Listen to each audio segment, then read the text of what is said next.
মানুষগুলোকে অন্ধকার থেকে আলোর পথে আনবার জন্য, যে আপনি এই কোরআন দ্বারা সমাজটা চালাবেন, সমাজে কোরআনের আইন প্রতিষ্ঠা করবেন, বিনিময় যদি লাগে আপনার যা প্রয়োজন সবগুলো আমি আল্লাহ পাক দিয়ে দিব। নবী আপনি রাস্তা দিয়ে যাচ্ছেন, যান। নবী রাস্তা দিয়ে যায়, আকাশে মেঘমালা এসে রাসূলের মাথায় ছায়া দেয়। নবী এক জায়গায় থামে, নবীজির গায়ে মশামাছি পড়ে না। হ্যাঁ বললে গোটা পৃথিবীবাসীর জন্য তো হালাল হয়ে যায়, আর যদি বলে না গোটা বিশ্ববাসীর জন্য তো হারাম হয়ে যায়। ও মুসলমান, কেন কথাটুকু বললাম? যেই নবী হ্যাঁ বললে হালাল, যাই বলি না, যেই নবী না বললে হারাম। আকাশে চলাফেরা করলে আকাশের মেঘমালা এসে রাসূলের মাথার উপরে ছায়া প্রদান করে, মশামাছি পড়ে না। এই জন্য নবীজি তায়েফের ময়দানে পাথরের আঘাত খাইছে নাকি খায় নাই? কেন খাইলো? কেন খাইছে? রাসূল কি অপরাধী? রাসূল যদি এত অপরাধী হয় তা আল্লাহ তো রোদ দিয়ে রাসূলকে পুড়িয়ে ফেলার কথা, ঠিক কিনা? মাথা মেঘ পড়ে, রাসূল দাঁড়িয়ে থাকে, মশামাছি পড়ে না। রাসূল হ্যাঁ বলে হালাল হয়ে যায়, না বলে হারাম হয়ে যায়। শুধু কি তাই, ইমাম তিরমিজি বলছে, একজন আবু জাহেল এসে বলছে, নবী তুমি যদি সত্যিকারের নবী হও, ওই যে তোমার পিছনে যে খেজুর গাছটা রয়েছে ওইটা উপড়ে এসে তোমার সামনে এসে বলা লাগবে তুমি আল্লাহর নবী। আল্লাহু আকবার। খেজুর গাছ কাঁপতে কাঁপতে এসে আবু জাহেলকে বলে, আবু জাহেল ইনি আল্লাহর নবী, এতে কোনো সন্দেহ নাই। সুবহানাল্লাহ বলেন সকলে। তাহলে সেই নবী তায়েফের ময়দান ইসলামের কথা বলতে গিয়ে, কোরআনের কথা বলতে গিয়ে দান মোবারক শহীদ হলো, ঠিক কিনা? হেলমেট ভাঙলো, জুতা শরীরের সাথে ফিট হয়ে গেল। তাহলে আল্লাহ পাক বললেন, নবী হে আপনাকে বিনিময় যা দিলাম আর আপনি আমাকে কাজ করে দিবেন, লিইযহিরাহু আলা দীনি কুল্লিহি ওয়ালাউ কারিহাল মুশরিকুন। এই পৃথিবীতে যতগুলো তন্ত্র আছে, মন্ত্র আছে, সমস্ত তন্ত্র মন্ত্রকে কবর দিয়া আল্লাহর আইন এই পৃথিবীতে প্রতিষ্ঠা করবেন, এই দায়িত্ব আপনাকে দিয়ে পাঠালাম। সুবহানাল্লাহ বলেন সকলে। হযরত আবু বকর বলেন, আলী ইবনে আবি তালেব 2 নম্বরে বক্তব্য দিল, নবী হে আল্লাহ পাকের আনিত বিধান কোরআনুল কারীম, এই কোরআনুল কারীমের উপরে ঈমান, এই কোরআনুল কারীমের আমল করার নাম হলো তাকওয়া। তো নবীজি কোরআন নিয়ে আসলেন, এই কোরআনের কথা বলতে গিয়ে সাহাবায়ে কেরাম জীবন দিলেন, তাবিগণ জীবন দিলেন। নবীজি সাল্লাল্লাহু আলাইহি সাল্লাম 1 নয় 2 নয় 3.5 বছর শিয়াবে আবি তালেব কারাগারে কারারুদ্ধ থাকলেন। এমনকি বুখারী শরীফের বর্ণনা, রাসূল করিম সাল্লাল্লাহু আলাইহি সাল্লামকে যখন 3.5 বছর আবু জাহেল কারাগারে কারারুদ্ধ করলেন, তেনাকে খাবার পর্যন্ত দেওয়া হলো না। খুব ভালো লাগলো, তেনাকে খাবার দেওয়া হলো না। যিনি পূর্ণিমার চাঁদের মতো চেহারা নবীজির, তিনি খাবার নাই। আবু বকর বলেন, নবীজি 3.5 বছরের জিন্দিগানিতে 6টি মাস আবু জাহেল তাকে খাবার দেয় নাই। গাছের ডগাগুলো চিবে খেলো, গাছের পাতা খেলো, গাছের ছাল খেলো। ইমাম তিরমিজির ব্যাখ্যা হলো, নবীজির শেষ 6 মাস ছাগল ছানার মতো পায়খানা রাসূলের হয়ে গেল। ও মুসলমানেরা, যেই নিবে হ্যাঁ বললে হালাল, পাও সকল আল্লাহর আরশ আজিমে যায়। খেজুর গাছ অর্ডার করলে খেজুর গাছ সামনে এসে জবাব দেয়। যেই নবীর গায়ে মশা পড়ে না, মেঘমালা ছায়া দেয়, এই নবীর পায়খানা হলো ছাগল ছানার মতো। আল্লাহ পাক বলে, নবী হে লিইযহিরাহু আলা দীনি কুল্লিহি ওয়ালাউ কারিহাল মুশরিকুন। ও নবী, আপনি যদি দ্বীনের দাওয়াত দেন, কালেমার দাওয়াত দেন, কোরআন প্রতিষ্ঠার কথা বলেন, কাফির মুশরিকরা আপনার সামনে অবস্থান করবে এমন ভাবে তাদের জ্বালা যন্ত্রণা বেড়ে যাবে, আর জ্বালা যন্ত্রণার প্রতিক্রিয়া হিসেবে আপনার উপরে তারা জুলুম চাপাবে। এমন ভাবে জুলুম চাপালো, রাসূলের পায়খানা ছাগলের পায়খানার মতো হয়ে গেল, খাবার পর্যন্ত বন্ধ। তাহলে এই পথটা কি খুব সহজ পথ? আরো জোরে। তাই এই কোরআনের কথা বলতে গিয়ে সাহাবায়ে কেরাম জীবন দিলেন, কোরআনের কথা বলতে গিয়ে তাবিঈগণ জীবন দিলেন। এই কোরআনের কথা বলতে গিয়ে আপনার আমার কলিজার টুকরা নবী 3.5 বছর শিয়াবে আবু তালেব কারাগারে কারারুদ্ধ থাকলেন।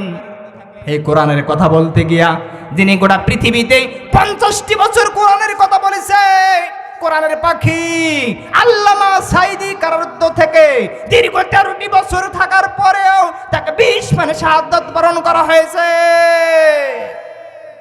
হ্যাঁ, ইনজেকশন পুশ করে তাকে শাহাদাতের পেয়ালা পান করা হলো। তাহলে এই পথটা কি খুব সহজের পথ?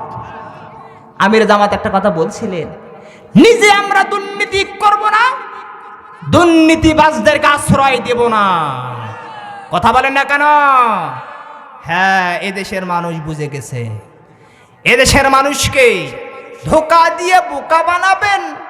5 বছর আসার পরে 1 মাস টুপি পাঞ্জাবি এক ওয়াক্ত নামাজ 5 বার করে পড়বেন, সকলকে সালাম দিবেন। মনে রাখবেন, এই মুসলমানদেরকে আর ধোকা দিয়ে বোকা বানানো যাবে না। এই মুসলমান এখন সচেতন। যারা মনে করেন 5টি বছর পরে 1টি বছরের 1 মাস লেবাস দেখিয়ে, মুখে দাড়ি রাখিয়ে, ভালো ভালো কাজ করে মুসলমানদেরকে ধোকা দিয়ে বোকা বানাবেন, আমি মনে করি তারা বোকার স্বর্গে বসবাস করতেছে। হ্যাঁ, ভেবে দেখুন, গোটা পৃথিবীর তাওহীদবাদী মুসলমান, বাংলাদেশের প্রায় ইসলামী দলগুলো এক কাতারে এসে গেছে। জালিমদের পাড়ায় আগুন জ্বলে গেছে। হ্যাঁ, এই আগুন নিভাবেন কেমনে? আমাদের দেশে তো নাই লোহিত সাগর, ভারত সাগর, আমাদের দেশে রয়েছে বঙ্গোপসাগর। হ্যাঁ, বেশি বাড়াবাড়ি করবা, সাগরে নিয়ে চুপনি দিয়ে আগুন নেবানো হবে। হ্যাঁ মুসলমান, হ্যাঁ, অনেক কাহিনী রয়েছে এর ভিতরে। 1,500 বছর আগে রাসূল বললেন, হে নবী, আল্লাহ পাক বললেন, হে নবী, আপনাকে আমি কোরআন প্রতিষ্ঠার জন্য পাঠালাম, আর পাঠাতে গেলে কাফির বেঈমানেরা আপনার উপরে জুলুম চাপাবে, নির্যাতন চালাবে, অত্যাচার চালাবে। অত্যাচারের শেষ মাত্রা হলো ছাগল ছানার মতো পায়খানা। সুতরাং এই পথটি অত সহজ নয়। আম্বিয়া কেরাম জীবন দিয়েছেন, সাহাবাই কেরামগণ জীবন দিয়েছেন, তাবিগণ জীবন দিয়েছেন। ইমাম আজম আবু হানিফা জালিমের কারাগারে ধুকে ধুকে শাহাদাত বরণ করেছেন। কোরআনের পাখি 50টি বছর কোরআনের কথা বলার পরেও তাকে শাহাদাত বরণ করতে বাধ্য করা হয়েছে। আপনাকে এটাই পরিষ্কার বুঝতে হবে যে কোরআনের আইন প্রতিষ্ঠা করতে গেলে জালিমদের পক্ষ থেকে বাধা আসতেই পারে। আপনি যদি জালিম না হন তা আপনার গায়ে তো লাগার কথা নয়। আপনি যদি চুরি না করেন, চোরের কথা বললে চোর তো লাফাবে, এটাই স্বাভাবিক। ধর্ষকের কথা বললে ধর্ষক তো লাফাবে, এটাই স্বাভাবিক। জুলুমকারী ব্যক্তিদের কথা বললে, যিনি জুলুম করে, অন্যায় করে, মানুষের উপরে মিথ্যাভাবে অন্যায় চাপিয়ে দেয়, এই জুলুম বাস্তব সর্বোচ্চ শক্তি দিয়ে তা প্রতিহত করার চেষ্টা করবে।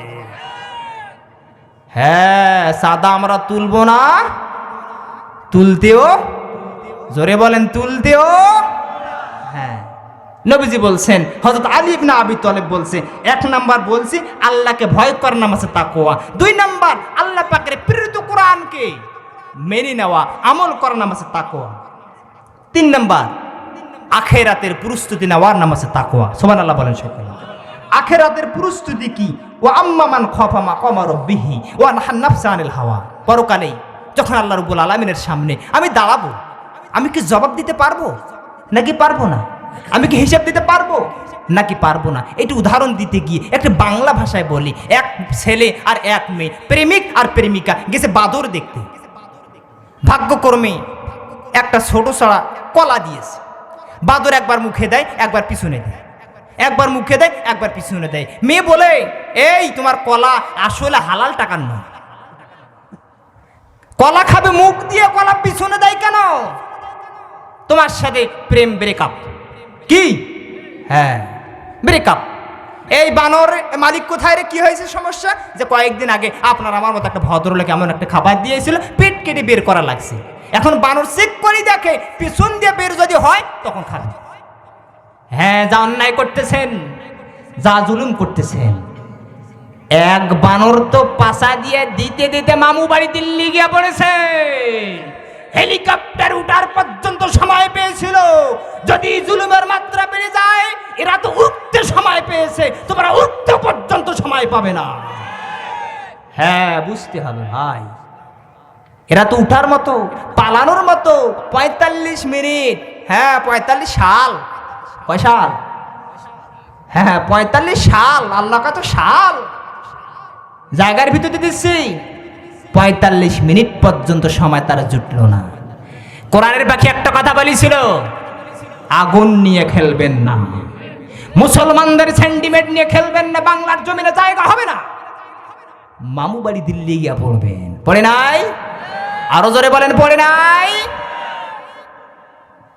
এখন পর্যন্ত যারা মুসলমানদেরকে নিয়ে হুলি খেলছো, মুসলমানদের আগুন নিয়ে খেলা করছো, মুসলমানদের ইমান শরিয়া নিয়ে খেলা করছো, মনে রাখবেন বাংলার জমিনে জায়গা হবে না।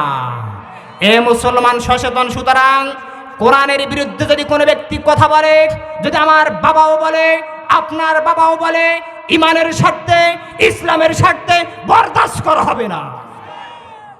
মনে রাখবেন, যেই ইমান, যেই আমলের কারণে নবী সাল্লাল্লাহু আলাইহি সাল্লাম বদরের প্রান্তরে বাবা সন্তানের বিরুদ্ধে যুদ্ধ করেছে, কিসের কারণে? জোরে বলেন, কিসের? ইমানের কারণে। কিসের কারণে? আবু বকর বললেন, হুজুর এই যুদ্ধ তো হক এবং বাতিলের লড়াই। আবু বকরের জবাবে রাসূল বলছে, বলে কেন? যে এক পাশে বাবা যুদ্ধ করবে, আরেক পাশে ছেলে যুদ্ধ করবে, আসলে এটা কঠিন হয়ে গেল না? নবীজি বলেন, এর নাম ঈমান। সুবহানাল্লাহ বলেন সকলেই। নবীজি বললেন, এর নাম ঈমান। ঈমান আছে যার, ভাই হোক, বাবা হোক, চাচা হোক, তার সাথে সম্পর্ক নাই। আপনার ঈমান আছে, আপনার দূর দেশে অন্য রাষ্ট্রের একটা ভাই, তার ঈমান আছে, উনি আপনার দ্বীনি ভাই। মুফাসসিরিন কেরাম বলছে, আপনার ভাই ঈমান আনে নাই, আপনি বিধর্মী, ও আপনার ভাই হতে পারে না। ও আপনার জাতিগত ভাই হতে পারে, কিন্তু ঈমানি দ্বীনি ভাই হতে পারে না। হ্যাঁ, বুঝতে হবে। তো নবীজি বললেন, আলী বলছেন যে 3 নাম্বার তাকওয়া হলো পরকালের ভয়। আমি আল্লাহর কাছে দাঁড়াবো, জবাব দিতে পারবো নাকি পারবো না? আমি হিসাব দিতে পারবো নাকি পারবো না? এই যে ফলটা খাচ্ছি, আমার পিছন দিক থেকে বের হবে, এই হিসাব করে খাওয়া, হিসাব করে চলা, পরকালে জবাবদিহিতা ভয় করে। আল্লাহ রাব্বুল আলামিন বলেন, পরকালকে ভয় করে যারা অন্যায়কে ছেড়ে দেয়, পাপকে ছেড়ে দেয়, চুরিকে ছেড়ে দেয়, ধর্ষণ ছেড়ে দেয়, ইফটিজিং ছেড়ে দেয়, মদ ছেড়ে দেয়। আল্লাহ রাব্বুল আলামিন গ্যারান্টি দিয়েছেন, এদেরকে আমি আল্লাহ রাব্বুল আলামিন জান্নাতের জন্যই তৈরি করেছি। তাহলে পরকালের ভয় করে অন্যায় ছেড়ে দিতে হবে। কি ছেড়ে দিতে হবে? হ্যাঁ, অন্যায় যদি না করেন, চুরি যদি না করেন, হালাল খাবার খান, সঠিক ইবাদতগুলো যথা উপযুক্ত আদায় করেন। ১৫০০ বছর আগে রাসূলের বাণী হলো, আল্লাহ রাব্বুল আলামিন আপনাকে জান্নাতের জন্য তৈরি করেছেন। সমাদ হাজিরিন, নবী সাল্লাল্লাহু আলাইহি সাল্লাম এরপর আল্লাহ রাব্বুল আলামিন কি বলছেন, যে ইমাম আযম আবু হানিফার ব্যাখ্যা থেকে বলছি। হযরত আলী ইবনে আবি তালেব বলছেন, আরেকটি জিনিসের নাম হচ্ছে আল্লাহর ভয়, আল্লাহর পরে পিতা মাতার সদাচরণ করা। সুবহানাল্লাহ বলেন সকলে। ওয়া ক্বাদা রাব্বুকা আল্লা তা'বুদু ইল্লা ইয়্যাহু ওয়া বিল ওয়ালিদাইনি ইহসান। পিতা মাতার খেদমত আছে না নাই? বেশিরভাগ সন্তান পিতা মাতার খেদমত করতে চায় না, ঠিক কি না? যদি দায়িত্বশীল হয় তো কোনো কথাই নাই। আমি অমুক দলের নেতা, আমি আমার মাকে সম্মান করব? কথা বলেন না কেন? অনেক নেতাকে দেখেছি, অনেক ইসলামী দলের লিডারকে আমি দেখেছি, মাকে খাবার দেয় নাই। এখন পর্যন্ত অনেক দায়িত্বশীল রয়েছেন, আমি নাম বলতে পারবো। মা মারা গেছে, 3 দিন পরে দায়িত্বশীল কানে শুনছে। এরকম দায়িত্বশীল আমার কাছে রয়েছে, নাম বলেই দিতে পারো, আপনারাও চিনতে পারেন। মনে রাখবেন, এই রকম দায়িত্বশীল দিয়ে কোরআনের পাখি একটা কথা বলেছিল, যেই ব্যক্তি নামাজ পড়ে না, ওই ব্যক্তির ইসলামী আন্দোলনের 1 পয়সা মূল্য নয়। আমি এটা বলে দিলাম, যেই ব্যক্তি পিতামাতার খেদমত করতে পারে না, যেই ব্যক্তি পিতামাতার খেদমত করে নাই, ওই ব্যক্তির ইসলামী আন্দোলনের 1 পয়সা মূল্য নয়। আপনি কিসের ইসলামী আন্দোলন করেন? আপনার পিতামাতার আপনি খেদমত করতে পারেন না, আপনি কিসের ইসলামী আন্দোলন করেন? আপনার মা ভাত পায় না, আপনি কিসের ইসলামী আন্দোলন করেন? আপনি পিতামাতার খোঁজ খবরই রাখেন না। হ্যাঁ, ১৫০০ বছর আগে আলী ইবনে আবি তালেবের 2 নম্বরে বর্ণনা হলো, যারা পিতামাতার অবাধ্য হয় এরা আল্লাহকে ভয় করে না। তাহলে আপনি যদি পিতামাতার খেদমত করেন তো নিশ্চয় আপনার আল্লাহর ভয় আছে। মাঝে মাঝে আরো অভিযোগ আসে, এলাকার সন্তানের একটু আলো বাতাস পাইলেই, চাকরি বাকরি হইলেই শহরমুখী হয়ে যায়। যদি বলা যায়, ভাই যাচ্ছেন কেন? যে ছেলে মেয়েদেরকে মানুষ করতে যাচ্ছে। কি করতে যাচ্ছে? সংক্ষিপ্ত করে বলছি। তাহলে ওনাকে ওনার বাবা আলুর ভর্তা দিয়ে ভাত খাওয়াইলো, ডাইল খাওয়াইলো, খাবার পরে উনি চাকরি পাইছে, চাকরি পায়, বিল তোলে আর বসে বসে খায়। ওনার বাবা ওনাকে মানুষ করতে পারে, উনি গরু করছে। যেই বাবা হাল বয়ে আলুর ভর্তা খেয়ে ডাইল খাওয়াইয়ে তোমার মানুষের মতো মানুষ বানালো, ডাক্তার বানালো, মাস্টার বানালো, ইঞ্জিনিয়ার বানালো, সেই বাবাকে ছেড়ে শহরমুখী হয়ে তুমি তোমার সন্তানকে মানুষ করতে চাও? যারা শহরমুখী রয়েছে তাদের গায়ে লাগবে, কিচ্ছু করার নাই। তারা এমনভাবে মানুষ হয়ে আসে, সেই সন্তানটাকে তো ভালো করার দূরের কথা, আন্তর্জাতিক মানে ডক্টরের ডিগ্রি নিয়ে শয়তানি শিক্ষা দেয়। এদিকে থাকলে তো সর্বোচ্চ বিড়িটা খাওয়া শিখতো, শহরে সোয়াপে ট্যাবলেট খায়, ইয়াবা খায়। কয়েকদিন পরে বাড়িতে আসলো, আমার কাছে নজির রয়েছে, প্রমাণ রয়েছে। বাসায় আসার পরে এলাকার মানুষ বলে যে সন্তানটা চাকরি পাইছে, যে ভাই কইছে না, ছেলেটা নষ্ট হয়ে গেছে। কি হয়ে গেছে? তো তুমি না গেলা শহরের ছেলেকে ভালো করতে, তো ছেলেটা নষ্ট হয়ে গেল কেন? তুমি কি লক্ষ্য করো নাই যে সঙ্গ দোষে কর্ম দোষে সঙ্গ নষ্ট, নাকি সঙ্গ দোষে কর্ম নষ্ট? এজন্য বলছিলাম, প্রথমে বললাম তাকওয়ার দিক থেকে আপনি এমন একজন লিডারকে সংসদে পাঠাবেন যিনি আপনার আমার পক্ষ থেকে কোরআনের কথা বলবে, আপনার আমার পক্ষ থেকে ইসলাম আর মুসলমানদের ইমানি শক্তির পক্ষে কথা বলবে। এমন একজন লিডারকে পাঠাতে হবে। কারা কারা রাজি আছেন দুহাত তুলে আমার আল্লাহকে দেখায় দেন। সমাদা হাজিরি, এইরকম একটা লিডারকে আমরা পাঠাবো। আগামী দিনে ইসলামী দলগুলো যদি একখানে হয়ে গেছে, এজন্য ইসলামী দলের জন্য আপনি আমি সর্বশেষ ভোটটা পর্যন্ত দিব, ঠিক না? হ্যাঁ, এই জন্য একটা গান বলছিলাম, আমি বলে দেব কি বাবার কি মনে করেন এলাকার মানুষ? আমি নবী না চিনিলাম, কি যে ভুল করিলাম, নেতা না চিনিলাম, কি যে ভুল করিলাম, মুর্শিদ না চিনিলাম, কি যে ভুল করিলাম, ভস্মে ঢালিলাম ঘি, মানুষ হইয়া ভবেতে আসিয়া মানুষের করলাম কি, মানুষ হইয়া ভুবনে আসিয়া মানুষের করলাম কি। নেতা হিসেবে ভোট দিবেন কাকে? নেতা চিনছেন? কথা বলেন না কেন? হ্যাঁ, মোসারুদ্দিন দিকে নামাজ পড়ে নেই, পাঞ্জাবি নিয়ে এসে সালাম আলাইকুম, এই ভাই আপনি অমুক অমুক অমুক, আসলে কোলাকুলি করি, এমন কোলাকুলি মনে হচ্ছে জান্নাত থেকে পালিয়ে আসছে। কথা বলেন না কেন? জিন্দিগির নামাজের খোঁজ নেই। আমি এই জন্যই বলি, যেই নেতাকে ভোট দিবেন চিন্তা করবেন সেই নেতার তাকওয়া আছে কিনা। আবু বকরের বক্তব্য অনুযায়ী আলী ইবনে আবি তালেব থেকে বর্ণিত হলো 4টা জিনিসের নাম তাকওয়া। 1 নম্বর হলো যে ওই ব্যক্তি আল্লাহকে ভয় করে নাকি করে না। আল্লাহকে ভয় করা আইল কাটে কিনা, সুদ ঘুষ খায় কিনা, চুরির সাথে জড়িত আছে কিনা, দুধে পানি দেয় কিনা, ওজনে কম বেশি করে কিনা, মালে ভেজাল দেয় কিনা, এগুলো হচ্ছে আল্লাহর ভয়। এগুলো কি? হ্যাঁ। এরপরে আল্লাহ নাজিলকৃত বিধানকে বিশ্বাস করে নাকি করে না। ভোট দিতে গিয়ে অন্তত পক্ষে চিন্তা করবেন, আমাদের দেশের অনেক নেতা বলেই দিছে আমরা শরিয়া আইনে বিশ্বাসী না। কথা বলে না কেন? মদিনার সনদে দেশ চলবে।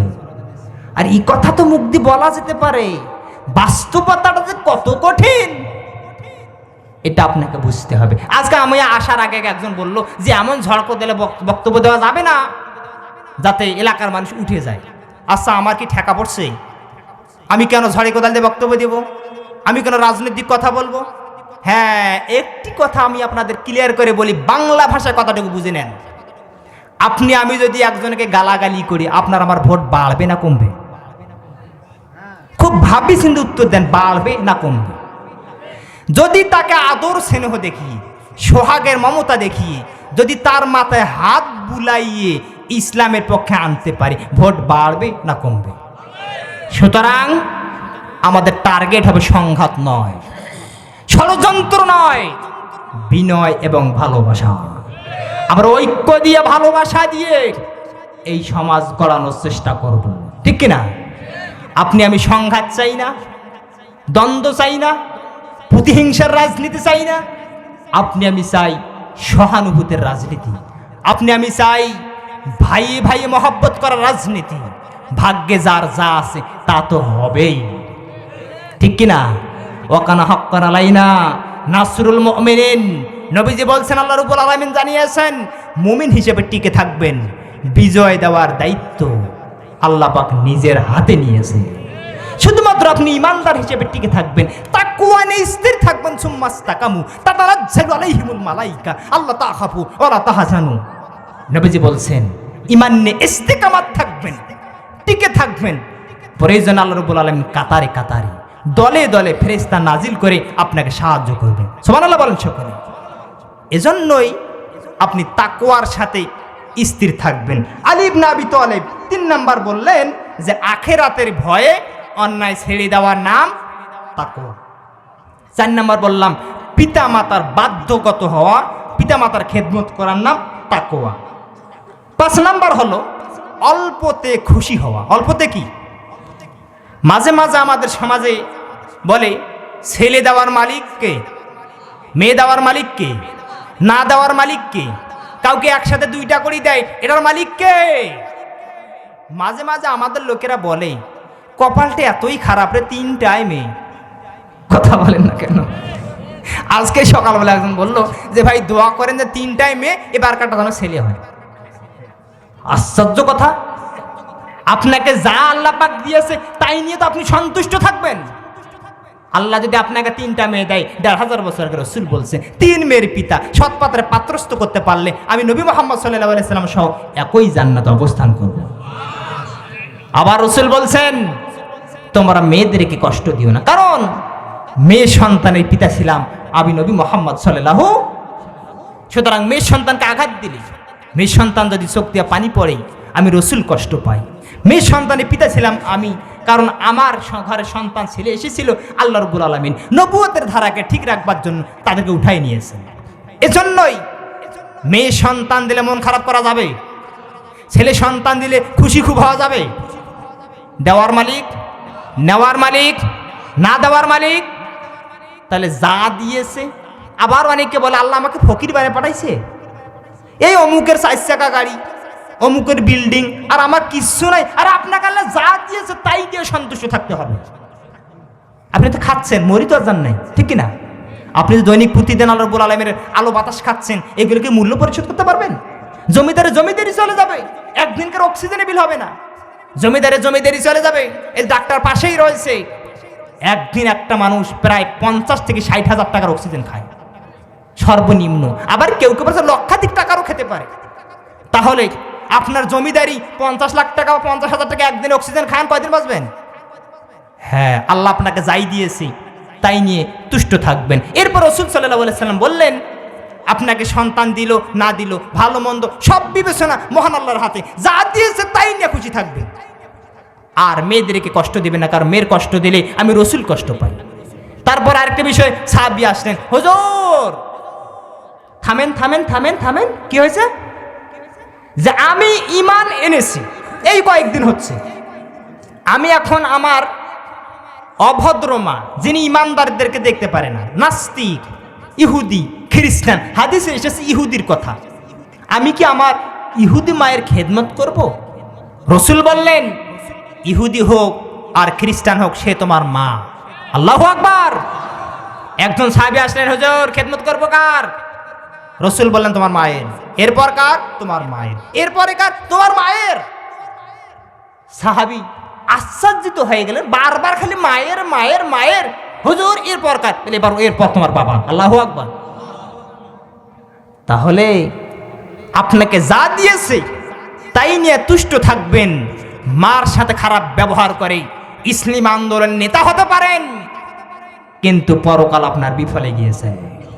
কথা বলেন না কেন? কোরআনে পাকে তাই বলছিল যে নামাজ পড়েন না, ইসলামী আন্দোলন করেন, 1 পয়সা মূল্য নাই। আমি ওপেন চ্যালেঞ্জে সারা বাংলাদেশ কথা বলি, এই কথাই বলি যে পিতা মাতার অবাধ্য হয়ে আন্দোলনে 1 পয়সা 5 পয়সার পর্যন্ত মূল্য নাই। আপনি অবাধ্য হবেন? আপনার তো তাকওয়া নাই, আপনি কিসের আন্দোলন করেন? আপনি কোন দায়িত্ব পালন করেন? আপনি কি করেন? আপনার তো ঈমানই নাই। আলী বললেন এই 5টা জিনিসের নাম ঈমান, তাকওয়া। এরপর নবী সাল্লাল্লাহু আলাইহি ওয়াসাল্লাম আরো কথা বলছেন যে আল্লাহর আনুগত্য করা, তার নাফরমানি না করা। কুল আতিউল্লাহ ওয়া রাসূল আতিউর রাসূল উলিল আমরি মিনকুম, যে নবী সাল্লাল্লাহু আলাইহি ওয়াসাল্লাম আল্লাহ রাব্বুল আলামিন বলছেন তোমরা আল্লাহর আনুগত্য করো, রাসূলের আনুগত্য করো, রাসূলের ইন্তেকালের পরে উলিল আমরদের আনুগত্য করো। সুবহানাল্লাহ বলেন সকলে। উলিল আমর কারা? রাসূল দেখতে যেমন ছিলেন, রাসূলের কর্মকাণ্ড যেমন ছিলেন, রাসূলের আচার ব্যবহার যেমন ছিলেন, ঠিক ওই ওই ওই ওই বিষয়গুলো মিল রেখে আপনাকে দ্বীনের দাওয়াত দিবে, কালেমার দাওয়াত দিবে, ইসলাম আন্দোলনের কথা বলবে। মনে রাখবেন এরা হচ্ছে উলিল আমর। আল্লাহু আকবার। রাসূল টুপিওয়ালা ছিলেন নাকি টুপি ছাড়া? কথা হইল না। টুপিওয়ালা না টুপি ছাড়া? যারা টুপিওয়ালা এরাই তো উলিল আমর। রাসূলকে দাড়িওয়ালা ছিল নাকি দাড়ি ছাড়া? যদি দাড়িওয়ালা থাকে মনে রাখবেন এরাই উলিল আমর। রাসূল যদি কোরআন প্রেমিক হয়ে থাকে মনে রাখবেন যারা পৃথিবীতে বাংলাদেশে কোরআন প্রেমিক এরাই হচ্ছে উলিল আমর। আল্লাহর আনুগত্যের পরে রাসূলের আনুগত্য, রাসূলের আনুগত্যের পরে রাসূলের বর্তমানে উলিল আমরদের আনুগত্য করতে হবে। তাহলে উলিল আমর কারা? রাসূলের কার্যক্রম পরিচালনা করে যারা এরাই উলিল আমর। উলিল আমরের ব্যাখ্যায় ফিজিল আলিল কোরআন লিখছেন নেতাদেরকে উলিল আমর বলা যেতে পারে। নেতা, নেতা কি, কেমন নেতা, বৈশিষ্ট্য কেমন, যোগ্যতা কেমন, হ্যাঁ এই ব্যাপারে লাকাদ কানা লাকুম ফি রাসূলিল্লাহি উসওয়াতুন হাসানা। রাসূল বলছেন, আল্লাহ রাব্বুল আলামিন তেনাকে বলছেন এই পৃথিবীর একমাত্র আদর্শিক নেতা হলো, একমাত্র উসওয়াতুন হাসানা হলো নবী মুকাররম মুহাম্মদুর রাসূলুল্লাহ সাল্লাল্লাহু, যার জীবনের ব্যাপারে আল্লাহ রাব্বুল আলামিন যে নিজেই গ্যারান্টি দিয়েছেন তার সাথে মহান চরিত্রের অধিকারী এই পৃথিবীতে কেউ হতে পারে না যিনি জিন্দেগিতে একটি মিথ্যা কথা বলে না। আপনার নেতা যার পিছনে ছুটছেন, যার পিছনে আপনি স্লোগান দিচ্ছেন, যার পিছনে জীবনটাকে ব্যয় করলেন, তিনি কি মিথ্যা কথা বলেন? যার পিছনে আপনি জীবন দিচ্ছেন, স্লোগান দিচ্ছেন, ইনি কি মিথ্যা কথা বলেন না? রাসূল কি মিথ্যা কথা বলেছেন? যেই উলিল আমর, যেই নেতা মিথ্যা কথা বলে না উনি আপনার আমার নেতা হওয়ার যোগ্যতা রাখে। যিনি মিথ্যা কথা বলে, কথায় কথায় মানুষের সাথে মিথ্যা ওয়াদা করে, জনগণের টাকা আত্মসাৎ করে, কলমের ঠোঁটে লক্ষ কোটি কোটি আত্মসাৎ করে, এরা মুসলমানদের ইমাম, মুসলমানদের উলিল আমর হবার যোগ্যতা রাখে না।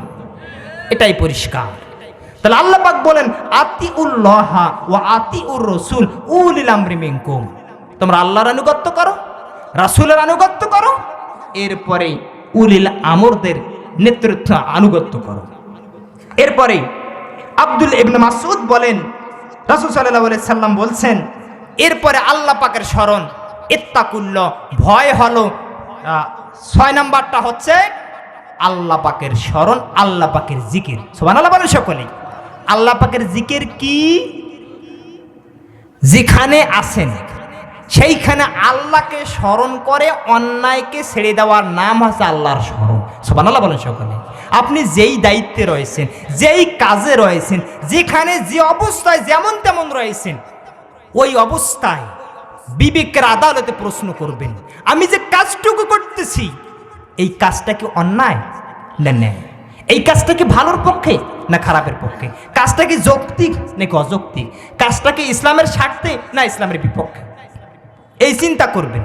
করানোর পরে যদি বিবেক বলে ইসলামের পক্ষে, এটা আপনি করবেন, এর নাম আছে আল্লাহ পাকের জিকির। নবী সাল্লাল্লাহু আলাইহি সাল্লাম এর ব্যাপারে একটা হাদিস বলছি, সাহাবায়ে কেরাম নবীজিকে প্রশ্ন করেছিলেন হুজুর মানুষ কখন নিজের ইমান আমল আখলাকটা নষ্ট করে দেয়? নবী বলেন যখন মানুষ তার জিকিরকে ভুলে যায়, যখন মানুষ আল্লাহকে ভুলে যায়, যখন মানুষ আল্লাহ তাআলাকে স্মরণ করে না। পরে দেন এদিকে আসতে দিবেন। যখন নবী বলছেন যখন মানুষ আল্লাহকে ভুলে যায়, আল্লাহর স্মরণ বিমুখ হয়ে যায়, তখন মানুষগুলোর কলবগুলো পচে যায়। হে সাহাবায়ে কেরাম শোনো, কলব যখন পচে যাবে এই পৃথিবীতে লিকুল্লি শাইইন সাকালাতুহু ওয়া সাকালাতু কুলুবি যিকরিল্লাহ, এই মানুষগুলো যখন কলবগুলোকে নষ্ট করে যায়, একটা যখন পাপ করে কলবে একটা দাগ পড়ে যায়, কলবে আরেকটা যখন পাপ করে কলবে আরেকটা দাগ পড়ে যায়, কলবে যখন দাগ পড়ে এই মানুষগুলোর দাগে রূপান্তর কালোয় কালোয় পরিণত হয়ে যায়।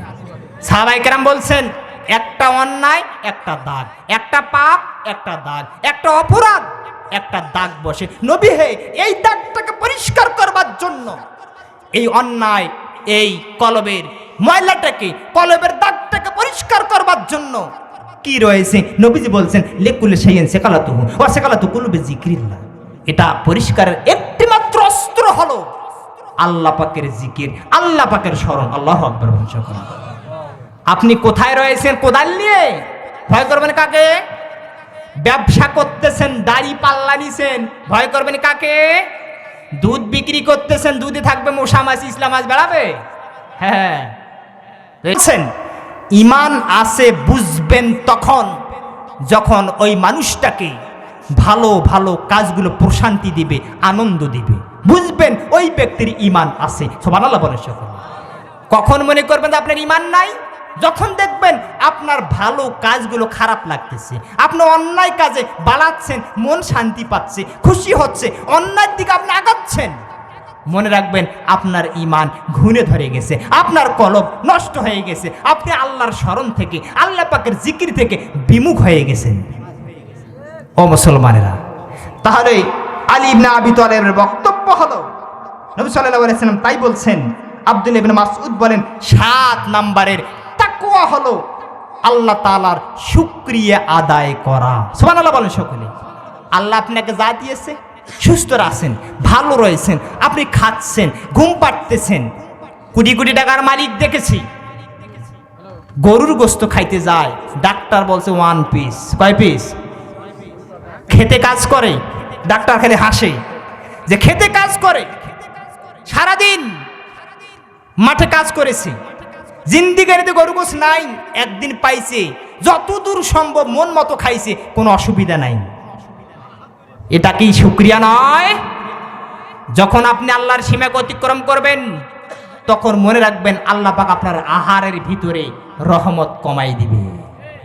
গরিব লোক পেটের ক্ষুধা মিটাতে পারে গরুর গোশত খেয়ে, আর আপনি কোটি কোটি টাকার মালিক 1 পিস। কয় পিস? তারপরেও শহর এলাকায় দেখবেন যেই ফজরের নামাজ পড়ার জন্য আইছে কিন্তু 10 বছর আগে, ফজরে ইমাম শুধু মুয়াজ্জিন শুধুমাত্র আজান দেয় আর কাঁপতে কাঁপতে কাঁপতে একাই নামাজ পড়ে। ডাক্তার বলছে ফজরের সময় হাঁটতে হবে, 5 ওয়াক্ত নামাজ ঠিক মতো পড়তে হবে। কথা বলেন না কেন? যখন এই দায়িত্ব দিয়েছে তখন দেখছেন যে এই মানুষগুলো এখন ফজরের জামাতে ঠান্ডাতে রাস্তা হাঁটে, আবার জামাতে নামাজে শরীক হয়। আসলে এদের কি ইমানের ভয়, আল্লাহর ভয়, নাকি রোগের ভয়? আরো জোরে, আরো জোরে, কিসের ভয়? ভয় করবেন কাকে? এখন রোগকে ভয় করে নামাজ পড়ে, আছে না নাই? হ্যাঁ, নামাজ যে খারাপ পড়ে এই জন্য আমি কিছু বলতেছি তা নয়, কিন্তু নামাজ পড়ে হওয়ার কথা ছিল কি আর হলো কি?